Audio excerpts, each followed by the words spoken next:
नमस्कार,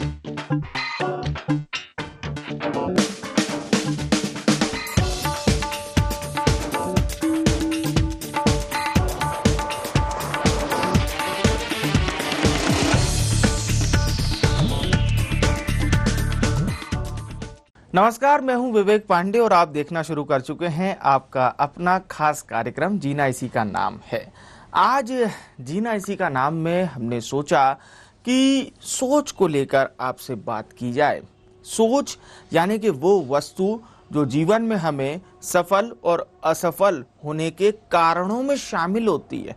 कई बार हम सोचते हैं कि ऐसा क्यों हुआ, ऐसा इसलिए हुआ, लेकिन इसके पीछे जो सबसे मेन चीज होती है वो होती है हमारी सोच। आइए जानने की कोशिश करते हैं। हमारे साथ हमारे खास मेहमान प्रख्यात मोटिवेटर डॉक्टर राजेश शर्मा जी एक बार फिर से जुड़ चुके हैं।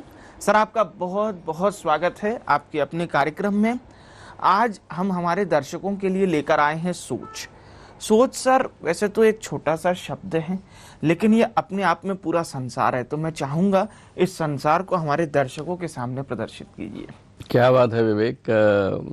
एनडी 24 के सभी बंधुओं को ढेर सारा प्यार, ढेर सारा नमस्कार। आज का विषय जो है विवेक आपने जो चुना है सोच, तो सोच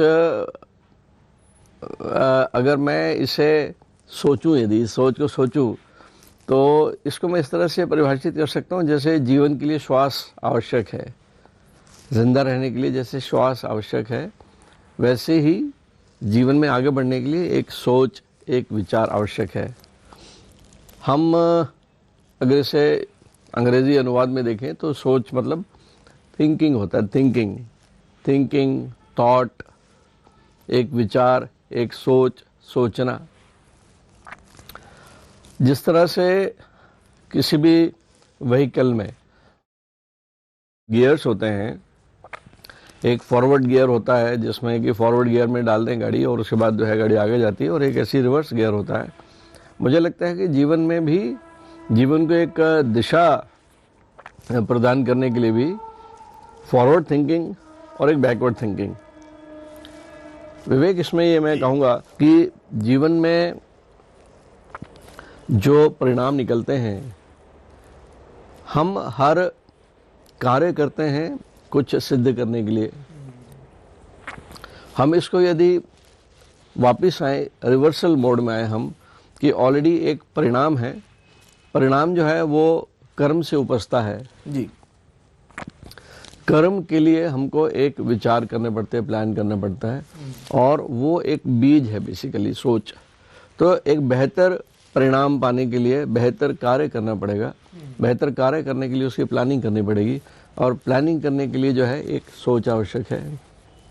सोच जो है वो एक अनुभव से आती है, ज्ञान से आती है, सलाह से आती है, एडवाइस से आती है। तो अगर हम करते हैं कि एक व्यक्ति की एक सोच जो है उसकी पर्सनालिटी पे डिपेंड करती है, उसके इन्वायरमेंट पे डिपेंड करती है, उसके संस्कारों पे डिपेंड करती है, तो हमें ये जानना ज़रूरी है कि एक पॉजिटिव सोच के लिए जी। हम बोलते हैं ना यार, बी पॉजिटिव। अपना दृष्टिकोण, अपनी सोच को सकारात्मक बनाओ। तो सोच जीवन में इतनी महत्वपूर्ण है कि मैंने कल ही मैं एक यूट्यूब देख रहा था, एक छोटा सा एक एपिसोड देख रहा था। बड़ा सुंदर उसमें लिखा है, मैं, मेरा मन और ये मेरा शरीर। इस पे कुछ YouTube से कुछ चीज़ें आ रही थी, तो मैं ये सोचने पे मजबूर हो गया कि अगर हम देखते हैं कि अक्सर अध्यात्म में लिखा होता है कि मैं कौन हूँ। कृष्ण जी बार बार कहते हैं कि पहचानो कि तुम कौन हो, और बार बार उस तुम को जो है वो अपने आप में विलीन कर लेते हैं। जब अपना विराट स्वरूप दिखाते हैं अर्जुन को, तो अर्जुन अपने आप को उसमें देखता है, अपने सारे संसार को उनमें देखता है। अर्थात जब ये समझ में आता है कि जब हम कहते हैं कि ये आत्मा परमात्मा का ही अंश है, या परमात्मा के अंश से निकल के ही आत्मा बनती, तो आत्मा है कौन। और इसको थोड़े से वृद्ध रूप में देखें तो उस एपिसोड में ये था कि मैं मेरे शरीर के प्रति चैतन्य हूँ क्या, विवेक बड़ा अच्छा है। बहुत बढ़िया। Whether I am aware of my body और body is aware of me. तो मुझे लगता है कि नहीं, मैं मेरे शरीर के प्रति चैतन्य हूँ, मैं शरीर के प्रति अवेयर हूँ। दूसरा सवाल आता है कि मुझे पता है कि मैं क्या सोच रहा हूँ, मेरे मन में क्या चल रहा है। तो मुझे ये भी समझ में आया कि हाँ, मेरे मन में क्या चल रहा है, मैं सोच रहा हूँ। तो अचानक ये एक तीसरा जो सब्जेक्ट उभर के आया कि मेरे मन में, मतलब मन एक डिस्टेंट ऑब्जेक्ट हो गया, मन एक तरफ हो गया, तन एक तरफ हो गया और मैं एक तरफ हो गया। वाह। तो ये जो चीज़ है, इसको जब मैंने गहराई से सोचा तो बड़ा एक जिज्ञासा भी जगी कि यार ये मैं कौन है, कि मैं सोच रहा हूँ जी, मेरे मन में क्या चल रहा है, मेरे मन में क्या चल रहा है, मैं, मेरा मन, तो ये मैं कौन है। तो फिर ये जो है, ये जो मैं है, ये उस सुपर कॉन्शियसनेस का एक छोटा सा डिपार्टमेंट है, हम जिसे अध्यात्म में उस बड़ी चेतना को, उस वृद्ध चेतना को हम जब बोलते हैं मन, बुद्धि, चित्त और अहंकार, ये इस चेतना के 4 रूप कहे जाते हैं, जिसमें मन भी है, जिसमें बुद्धि भी है, जिसमें चित्त है और अहंकार भी है। तो इसको हम, एक लंबा विषय है, बड़ा ही इंटरेस्टिंग विषय है, लेकिन यहाँ पे जब बात चलती है कि सोच, तो सोच उपस्थिति कैसे है जी। एक छोटा सा शिशु होता है बेसिकली, जब वो माँ के गर्भ से आता है, इस बाहर जगत में आता है, तो क्या उसकी सोच होती है? नहीं होती। उसका तो एक पूरा ब्लैंक पटल होता है, पूरा ब्लैंक। एक एडल्ट, एक प्रौढ़ के दिमाग का अगर हम कैनवास देखते हैं, तो वो कैनवास में एक सुंदर तस्वीर नहीं होगी, उसमें खिचर पिचर कहीं लाइनें यहाँ वहाँ यहाँ। इसी सोच को शांत करने के लिए, जैसे झील में जो है बहुत सी लहरें चल रही हैं, तो झील के भीतर का कुछ दिखता ही नहीं है, उसके भीतर का खजाना दिखता नहीं है, उसके भीतर का सौंदर्य दिखता नहीं है। और जैसे ही झील का जो पानी है साफ हो जाता है, बिल्कुल स्टिल हो जाता है, तो आप अंदर झांक सकते हो। तो मुझे जो लगता है विवेक, एक व्यक्ति की सोच जो है, हम अक्सर सवाल करते हैं और क्या चल रहा है, अरे बहुत टेंशन चल रहा है यार, क्या चल रहा है जीवन में, मस्त है जीवन में, बिल्कुल ब्लेसिंग्स हैं। ये सब क्या है चीज़ें, हम सबके जीवन में ये शब्द हम बता सकते हैं, और क्या हाल चाल है, बहुत कृपा है ईश्वर की, हम कह सकते हैं। लेकिन सबका जीवन उथल पुथल होता है, जीवन में सब चीज़ें चलती हैं, हर दिन एक समान नहीं होते, सुख आते हैं जाते हैं, हम विचलित होते हैं, हम शांत होते हैं।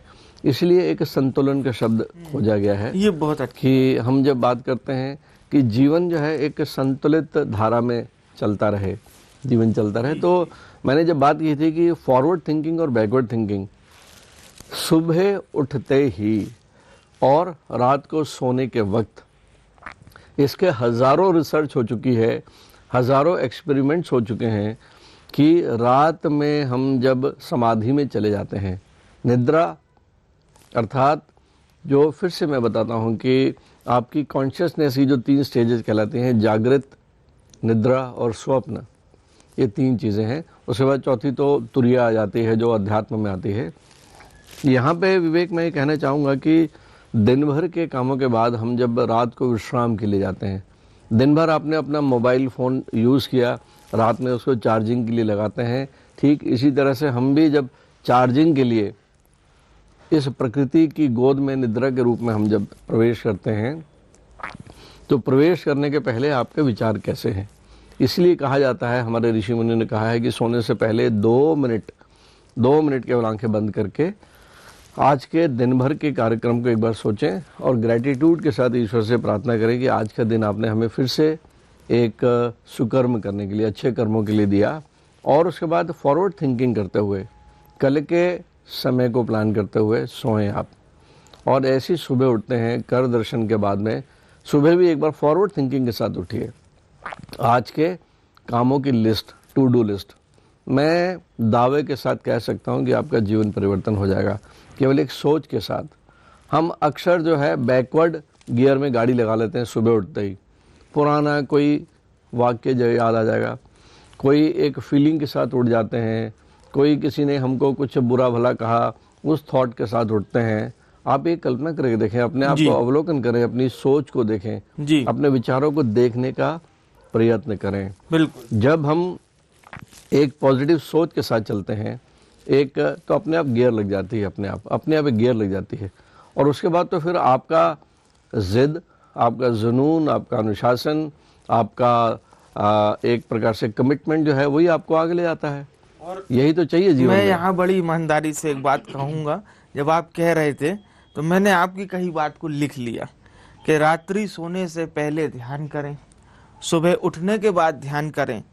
तो ये जो ध्यान है आफ्टर ऑल ये आपको करेज तो देगा ही देगा, प्लस साथ ही साथ ये आपको जो हमारे अंदर एक सर ने बताया बड़ा ही अच्छा उदाहरण कि झील में जैसे असंख्य तरंगे उठती हैं वैसे ही हमारे भाव हैं। तुरंत तुरंत हमें बहुत सारी चीजें चाहिए और हमारा फोकस जो है वो कहीं ना कहीं डगमगाता है। तो ये बहुत अच्छी, और मैं कहूँगा सर ये कई एपिसोड्स में आपने इस बात को बहुत प्रमुखता से बताया है। इवन जब आपके साथ डिस्कस कर रहे थे हम श्वास को लेकर, तो आपने उससे भी सफलता बताई थी कि किस तरह से आप अपने आप को सफल हमेशा बनाए रख सकते हैं। डॉक्टर साहब कहते हैं कि संगत का बड़ा असर होता है। हमारी जैसी संगत होगी वैसी सोच हो जाएगी साहब। तो सर मैं जानना चाहूंगा ऐसी कौन सी चीज है जो आपके आवरण को चोट तो पहुंचाती है लेकिन आप उसे अंदर नहीं आने देते, यानी कि आप अपनी सोच को किस तरह से स्थिर रख पाते हैं? विवेक, एक चीज होती है, तटस्थ भाव होता है। वाह, तटस्थ भाव। तटस्थ भाव होता है। जैसे श्री कृष्ण भी गीता में स्थित प्रज्ञा बोलते हैं। एक व्यक्ति कितनी जल्दी विचलित हो जाता है किसी बाहर वाले के कहने पे।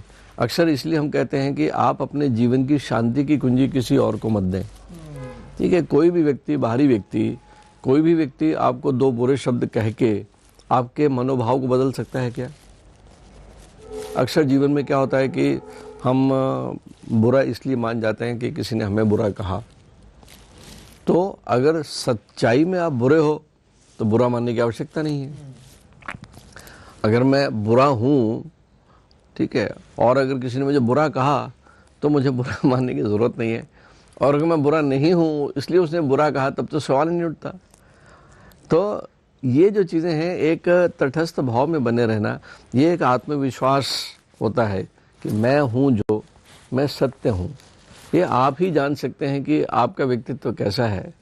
आप अगर कभी एकांत में मनोवलोकन करते हैं, अंदर झांकने की कोशिश करते हैं और एक सत्य भाव से टिक मार्क करते हैं, तो आपको अपने गुण और अपने दोष, हमसे बेहतर दर्पण हमारे मन में कुछ हो नहीं सकता। हम बाहरी दर्पण से तो केवल अपनी एक फिजिकल बॉडी को ही देख सकते हैं, लेकिन अगर आपके भीतर एक आदत बन जाती है मनोअवलोकन करने की, अंतः अवलोकन करने की, तो ये सबसे एक बेहतरीन गुण है आपका। आप खुद ही साबुन से अपने आप को साफ करने लगते हो। और यही योग भी कहता है। हम जब एक लक्ष्य निर्धारित करते ध्यान में बैठते हैं या कोई भी एक सोच के साथ ध्यान में बैठते हैं, तो विश्वास करिए ये ध्यान जो है, ये जैसे मिट्टी में खाद डालने से जो पेड़ है वो एकदम से अपना ग्रो करता है, ग्रोथ होता है। इसी तरीके से जो कहावत है कि जहाँ चाह वहाँ राह, जैसा सोचोगे वैसा पाओगे, जैसा बोओगे वैसा काटोगे। ठीक है, where there is a will there is a way. ये इतनी सारी चीज़ें हैं, लेकिन मुझे लगता है विवेक कि हम ना जीवन की आपाधापी में हम इतने विचलित हो जाते हैं। सुबह उठ के हम एक कंप्यूटराइज्ड ज़िंदगी जीने लगते हैं, एक ऑटोमेटिक रोबोट होता है जैसे। ठीक है, हम अपना दिमाग निकाल के लगता है मुझे बिस्तर पे ही छोड़ाते हैं और एक वही घिसी पिटी पुरानी ज़िंदगी, routine routine routine routine routine, सुबह उठे एक जैसा रूटीन जो है। आप एक बार ठहर के देखिए तो उसे कि आज कुछ नया करें क्या। मैं तो यहाँ पे युवाओं के लिए बोलूँगा मैं कि सोमवार से लेके शुक्रवार शनिवार तक जो भी आपकी दिनचर्या है उसे फॉलो करें, लेकिन एक दिन जो इतवार का दिन आता है, उस इतवार के दिन को छुट्टी मानकर अपनी मानसिकता को विश्राम मत दें। आपका इसका एक बहुत ही उत्सुकता के साथ में इतवार का जो समय है उसे आप एक प्रकार से एक सृजनात्मक तरीके से जिए कि भी एक एक्सपेरिमेंट करेंगे। संडे के दिन एक नया एक्सपेरिमेंट करेंगे। क्या करेंगे कि पास के बगीचे में चले जाएंगे, गार्डन में अपन कुछ भी अपनी कोदाली फावड़ा लेके छोटी सी जगह पे अपन जाके जो है थोड़ा मिट्टी खोद देंगे, जहाँ पे पेड़ लगे हुए हैं थोड़ा सा उनको, या कहीं जाके बगीचे में कुछ भी एक नई चीज़। और तो और मैं छोटी सी चीज़ बताऊं कि आप अपनी जो संडे के दिन जो है उठ के अपनी जितनी गाड़ियाँ आपके पास में है, साइकिल, स्कूटर, मोटरसाइकिल है, उसको बेहतरीन तरीके से प्यार के साथ में खुद साफ़ करें, आपके सर्वेंट को छोड़ के। किसी दिन आप जो है अपने जो वार्डरोब है, एक संडे को, हर संडे को एक ऐसा काम करें जो आप नया करना चाहते हो, एक नया काम करें। आपके व्यक्तित्व में जो बदलाव आएगा उससे स्पष्ट आपको भीतर ही भीतर ये समझ में आने लगेगा।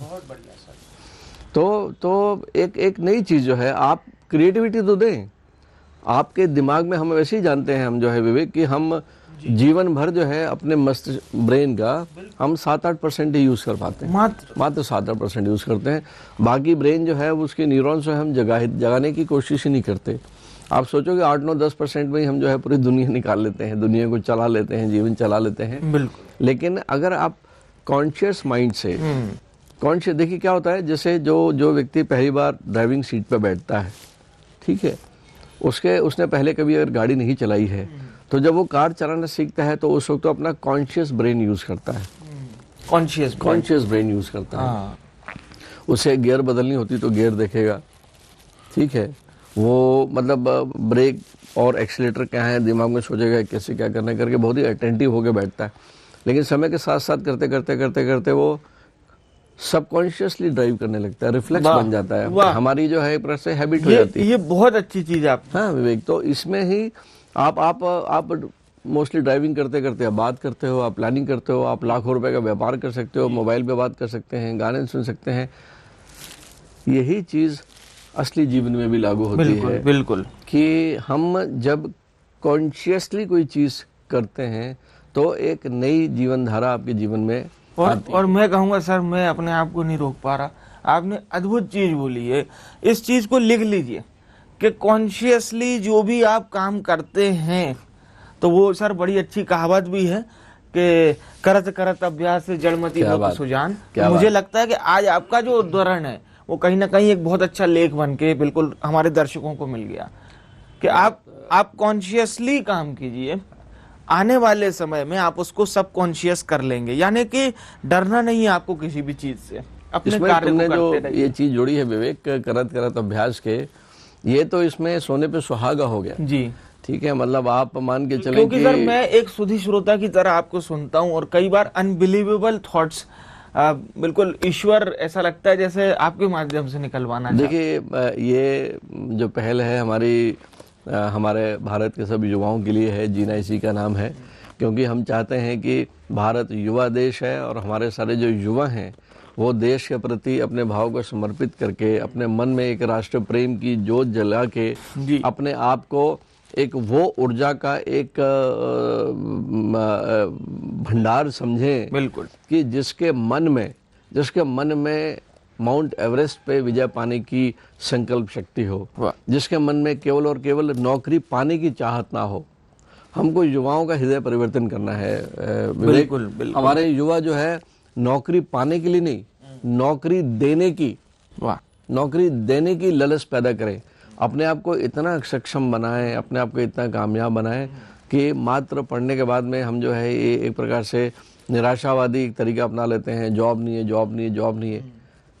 ये मत कहिए एक बार, आप जॉब सीकर मत बनिए, जॉब प्रोवाइडर बनिए, ठीक है। तो ये चीज़ें जो हैं, आप जो है विवेक, हम बात करते हैं, जब विषय आज का लिया था इसी सोच के साथ लिया था कि जो युवा हमारे हैं, जो आने वाले समय में देश के कर्णधार हैं, जो उन सबसे यही एक चीज़ है कि यस, फॉरवर्ड थिंकिंग, ज़िंदगी में कभी जो है पीछे की गियर लगाने की ज़रूरत नहीं है। आप पीछे की गियर लगाओगे तो गाड़ी पीछे जाने वाली है। बिल्कुल। दिख सामने रहा होगा पर गाड़ी पीछे चल रही होगी। बिल्कुल। तो अपने लक्ष्य से आप पीछे ही चल रहे होंगे। तो हमेशा ये जो फार्मूले हैं जीवन में, फॉरवर्ड थिंकिंग, आगे क्या करना है, एक बेहतरीन भविष्य के लिए सोच जो है, सकारात्मक सोच, बस आपको जो आवश्यकता है थोड़े से अनुशासन की आवश्यकता है। बहुत उम्दा सर, बहुत। और आप अपना जीवन जो है सफल करते जाएंगे। बहुत उम्दा बात है।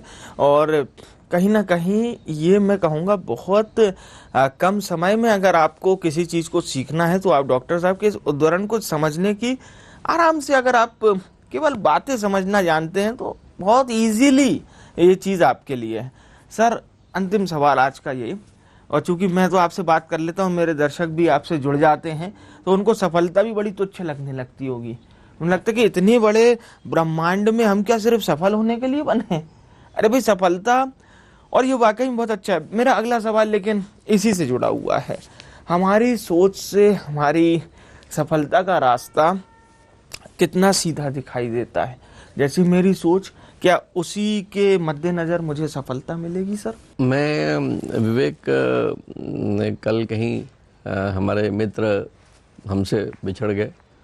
मैं कहीं बैठा हुआ था तो कुछ बातें चल रही थी, बात करते करते ये परिभाषा मेरे मन में आई कि जीवन क्या है, और साथ साथ में ये भी परिभाषा आई कि मृत्यु क्या है। मृत्यु क्या है। तो हम जब बात करते हैं इस मृत्यु लोक की, तो जितने भी लोग हैं उसमें जो पृथ्वी है इसे मृत्यु लोक कहा जाता है।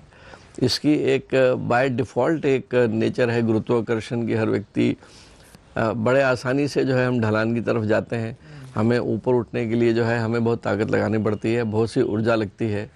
लेकिन जब बात करते हैं जीवन क्या है, तो यस, दो मृत्युओं के बीच में जीवन है। दो मृत्युओं के बीच में, है ना, दो मृत्युओं के बीच में जीवन है, क्योंकि मृत्यु हुई तभी अगला जीवन आएगा। ठीक है। और अगर बात करते हैं मृत्यु क्या है, तो दो जीवन के बीच में एक मृत्यु है। तो यहाँ बात करते हैं, मेरे ख्याल से जीवन में सफलता ये शब्द जो हैं ये बड़े टेम्परेरी शब्द हैं। जीवन कैसा होना चाहिए? जीवन उत्कृष्ट होना चाहिए। सफलता जो है एक बाय प्रोडक्ट है। अच्छा जीवन जीने का जो एक यात्रा है, जो है एक यात्रा है, उसमें सफलता जो है ऐसे वृक्षों के समान है जो हमें छाया देती है। क्योंकि जीवन एक संघर्ष है, एक धूप भरी सफ़र जो है यही जीवन है। और उसमें जो हम कहते हैं कि सफलता क्या है, तो हाँ, थोड़ा देर जो है हम क्योंकि सफलता एक परमानेंट इवेंट नहीं है आपके जीवन का। आपके जीवन में ऐसी कई सफलताओं का योग मिलके एक अच्छा जीवन बनता है। एक संतुलित और एक बेहतर जीवन बात करते हैं हम, जो है एक अच्छा इंसान बनने की जो अभ्यास है, यही जीवन होना चाहिए दोस्तों। और हम जब बात करते हैं तो क्योंकि जैसा सोचेंगे वही होता है, ये बात तो बिल्कुल सिद्ध हो चुका है। अगर हम सोचेंगे ही नहीं तो हम जो चाहते हैं वो बनेंगे नहीं। फिर से हम जो है विवेकानंद जी के इन शब्दों का मैं फिर से दोहराना चाहूँगा, जो उन बोलते हैं कि जीवन में सफल होने के लिए, जीवन में जो चाहो उसे पाने के लिए उस लक्ष्य को लिख ले लीजिए। लिखने का मतलब यह है कि लिख के पानी में घोल के पी लीजिए। आपके हर कोशिका में वो चार्ज हो जाना चाहिए। आपके हर विचार में वो दिखना चाहिए, वो लक्ष्य दिखना चाहिए। मैं ये नहीं कहता कि जीवन में एक लक्ष्य है, जीवन में कई लक्ष्य हो सकते हैं। आज जो है मेरा, अगर मैं क्रिकेट खेलता हूँ तो 50 रन बनाने का मेरा लक्ष्य है, कल 100 रन बनाने का हो सकता है, फिर 150 रन बनाने का लक्ष्य हो सकता है। लक्ष्य बदलता है। एक लक्ष्य पाने के बाद में जीवन में दूसरा लक्ष्य आ जाता है। आज मेरा लक्ष्य है स्कूटर खरीदना, उसके बाद मेरा होगा कार खरीदना, फिर दूसरी कार खरीदना, एक बेहतरीन घर बनाना। तो एक बेहतर जीवन, एक बेहतर इंसानियत आपके मन में हो, ये आपके जीवन का लक्ष्य होना चाहिए। और उसके लिए हमेशा फॉरवर्ड थिंकिंग। आप अपने जीवन में इन बातों को बिल्कुल भी महत्व ना दें कि आपने जो चाहा वो नहीं हुआ। कई बार ऐसा होता है निराशावादी।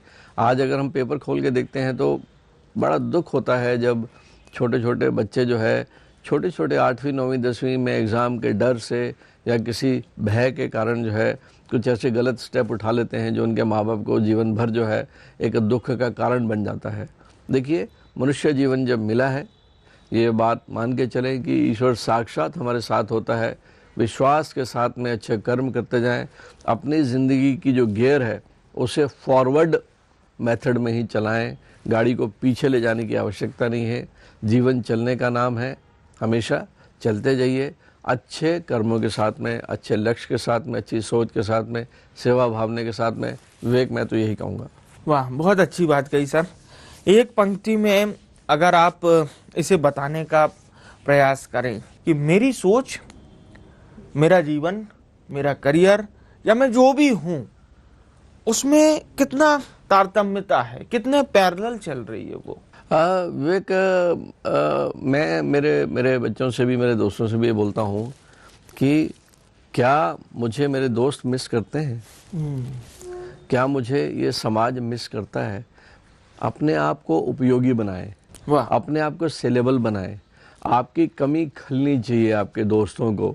आप अपना व्यक्तित्व ऐसा बनाएं, ऐसे कर्म करें। वो तभी संभव है जब आप किसी के काम आए, जब आप किसी का काम करें बिना मांगे। ठीक है, जब आप एक सेवा भाव से जीवन जिएंगे तो विश्वास करिए बहुत कुछ मिलता है आपको। जीवन में बरकत आती है, जीवन में हर खुशियाँ मिलती हैं जब आप देना सीख जाते हो। और ईश्वर जो है सबसे बड़ा जज है, वो उसकी हज़ारों आंखें आसपास घूमती हैं। वो आपके विचारों को देख लेता है।